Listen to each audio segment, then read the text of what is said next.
Я обещал Вербицкому, что если он даст указание арестовать еще хоть одного чеченца, то я убью его выстрелом в лоб. Спустя неделю он арестовал 7 чеченцев на рынке Грозного. Я проследил за Вербицким и хотел было уже стрелять.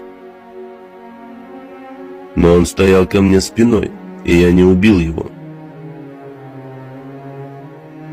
И я убил его выстрелом в лоб, но для этого мне понадобилось полгода.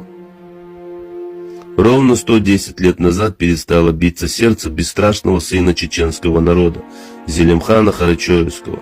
В ночь с 25 на 26 сентября 1913 года знаменитый чеченский абрек Зелимхан в одиночку вступил в свой последний и неравный бой.